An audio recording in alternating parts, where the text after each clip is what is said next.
नमस्कार दोस्तों, आपका Shri KP Sitaram TV news में स्वागत है। देखिए इस समय की खास खबरें।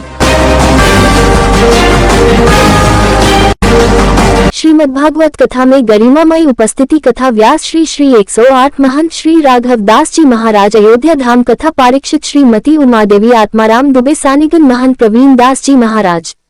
स्थान श्री धनुषधारी मंदिर अमरा। गरिमामयी उपस्थिति आचार्य जी श्री राम शरण तिवारी लला महाराज। मूल पाठकर्ता देवी दयाल मिश्रा भांडेर कमलेश कुमार तिवारी बंटू दीक्षित भारत भूषण खरे शिवम तिवारी महाराज। मंडल मीडिया प्रभारी भारतीय अमरा। समस्त ग्रामवासी अमरा जिला झांसी ग्राम अमरा में श्रीमद् भागवत कथा तीसरे दिन की कथा सुनाई गई। कथावाचक ने कथा में का ज्यादा काम क्रोध लोभ में बना हुआ व्यक्ति कभी मोक्ष नहीं का पता है, ऐसी कर्म में बना हुआ है। भागवत कथा सुनने से ही मोक्ष की प्राप्ति होती है। इस संसार से मुक्ति की हर मनुष्य की हो जाती है का एक उपाय होता है। सत्संग में रहो संधु संतों की सत्संग से संसार से मुक्ति होती है। तुलसीदास जी की कथा में चारों वेदों का ज्ञान बताया। इस मौके पर करने पर में रघुराज सिंह चौहान, पंडित ब्रिजभूषण दुबे, अविनाश पाराशर, राजेंद्र यादव, श्री कमलेश तिवारी आदि लोगों ने कथावाचक का मलाना पर किया। श्री रामलाल महाराज ने भी इस मौके पर राम बिहारी पांडेय उपस्थित रहे।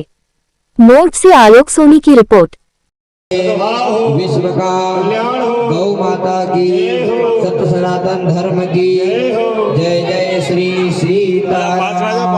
आप लोग ऐसे ही बैठ जाओ, भगवान शंकर का दर्शन करो। अभी एक अतिथि आ रहे हैं, ये बुंदेलखंड के श्री अर्पित योगी अभी आपके बीच में कुछ क्षणों में आने वाले हैं, ऐसा श्री महाराज जी का आदेश है। इसलिए सब लोग कृष्ण भगवान की जय हो।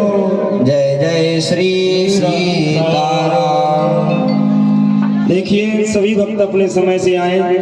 कल का जो आप सभी को समय बता दिया गया है उस समय से आप सभी जरूर पधारिए, कथा श्रवण करिए। 1 बजे से हरी इच्छा तक आप सभी कथा श्रवण करेंगे। आप सभी भक्तों से अनुरोध है, आप अपने समय का ध्यान रखें। महाराज जी आपको विधिवत 7 दिन कथा श्रवण कराएंगे, आप लेकिन अपने समय का ध्यान रखें। समय से आएंगे तो समय से कथा भी हो जाएगी। तो समस्त भक्तों से अनुरोध है, अपने समय से आइए, भगवान की कथा श्रवण करें। जय श्री राम, जय श्री राधे। और जितने भी भक्त हैं, जेपी अयोध्या महाराज श्री का यूट्यूब चैनल है, उससे आप सभी जुड़ के महाराज श्री की अनंत कथाएं जो पड़ी हुई है आप सभी श्रवण कर सकें। उसके लिए आपको जेपी अयोध्या यूट्यूब चैनल से जुड़ना है और कथा श्रवण करना है। जय श्री राम, जय श्री राधे।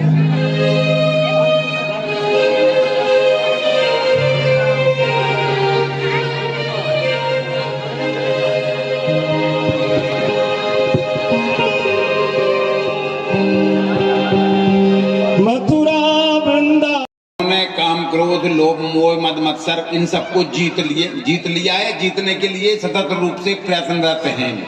वो बहुत ज्यादा ज्ञानी हो चाहे ना हो, उनको जरूरी नहीं है कि समस्त वेदों का ज्ञान हो, समस्त शास्त्रों का ज्ञान हो, ऐसा जरूरी नहीं है।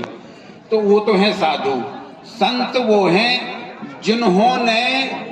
जिनका काम ये है कि इस संसार सागर और हमारा जो धर्माचरण है, जो धर्म है, उसके बीच की वो कड़ी बनते हैं। संत कबीरदास जी हैं, संत रविदास जी हैं, संत तुलसीदास जी हैं।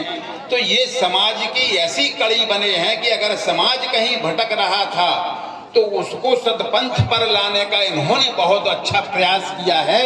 और मध्य युग में जो तुलसीदास जी ने रामचरितमानस लिखी है, वो रामचरितमानस वो तो सभी चारों वेदों का, समस्त शास्त्रों का, ग्रंथों का, सबका वो रस उसमें लिख करके वो समाज को सदमार्ग दिखाया है। समाज जो भटक रहा था या समाज को जो कुचला जा रहा था, उस समाज को सही रास्ते पर लाने का वो काम किया। उस कालखंड में जब ये आदेश होते थे कि कोई भी मंदिर, कोई भी देवी देवता की मूर्ति साबुत ना बच जाए, उसको भी खंडित किया जाए, ऐसे सरकारों के आदेश होकर के तब ऐसे समय में उन्होंने इस धर्म की ज्वाला को जलाए रखा।